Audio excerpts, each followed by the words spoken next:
Have you been canceling plans, avoiding friends, or just feeling like socializing it's too much?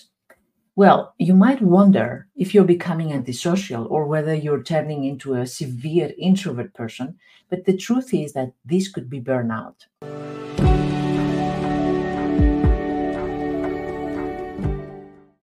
Hi, I'm Vassia and I'm a psychologist and a perfectionism and burnout expert.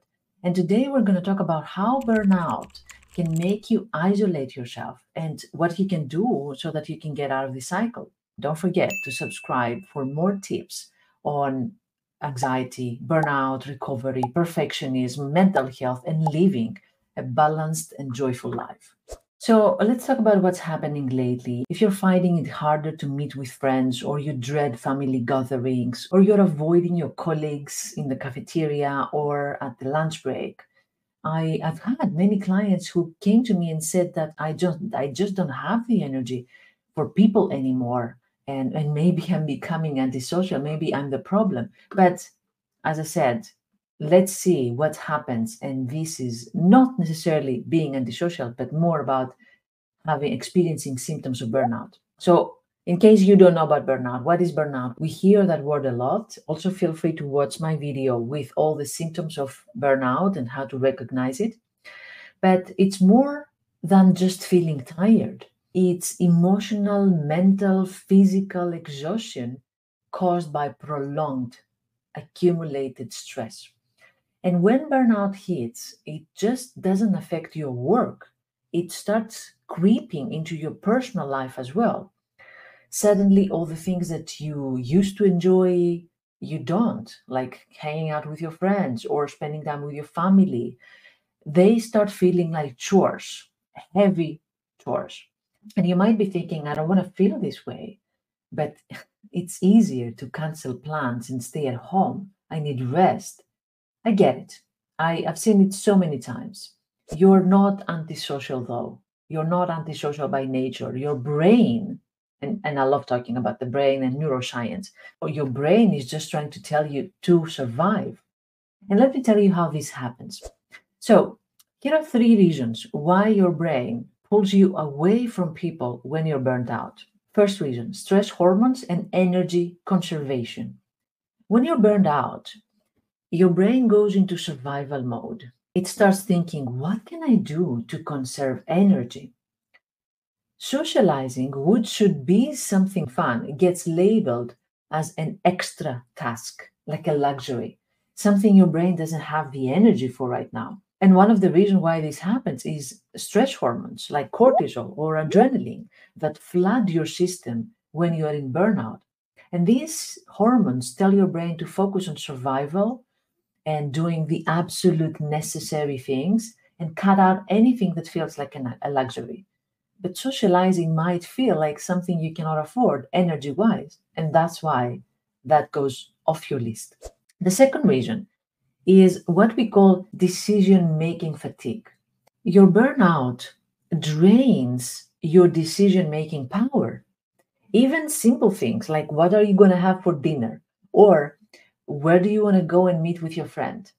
Or what to talk about. All these things can feel overwhelming. I remember one of my clients, Mary, and she used to love spontaneous dinners with friends, and she would arrange them through a phone call, and she would have people over. But when she hit burnout, even picking a place to eat felt like too much. She didn't have the energy, and that felt so weird for her. Like she couldn't recognize herself. So she avoided it altogether. It's not because you didn't want to see your friends, right? Because your brain was simply too exhausted to deal with one more decision. And the decision making part, as we've talked about this before, is the prefrontal cortex that is overwhelmed and severely inhibited. And it doesn't work optimally as it used to work. The third reason, and maybe you haven't heard that before, is symptoms or behaviors of social anxiety. So when you're emotionally drained, your brain also creates social anxiety or overwhelm. You start thinking, what if I go out, but maybe I'm not going to be fun to be around? Or maybe I'm going to be burdened to my friends. Or maybe people will ask me difficult questions, overwhelming questions. I don't want to be in that difficult position, uncomfortable position. So you pull away because the idea of engaging seems like it's going to cost you more energy than you have. Make sense? Right? Now let's go into the how to break from this isolation cycle. But before we go there, I want to let you know that if you're feeling stuck and completely depleted, my 4-month program from depleted to radiant is designed exactly for people like you. It's a transformational journey to rediscover joy, energy, and fulfillment. We work together in a small group, always a small group, on breaking through burnout or chronic stress and finding the balance you deserve. And if this resonates with you, I will leave the details for the waiting list. Now the group is closed. We're already working with that, with the group now. But when the doors will open, I want you to be the first one to be. So let's go into how to break this cycle. 3 things that you can do in order to start reconnecting with others and breaking this isolation cycle. First one, start small with positive, supportive people. First, you don't need to feel like you need to jump back into big social gatherings. Let's not make it overwhelming again. Start with small, low pressure interactions with positive, supportive people. This is key.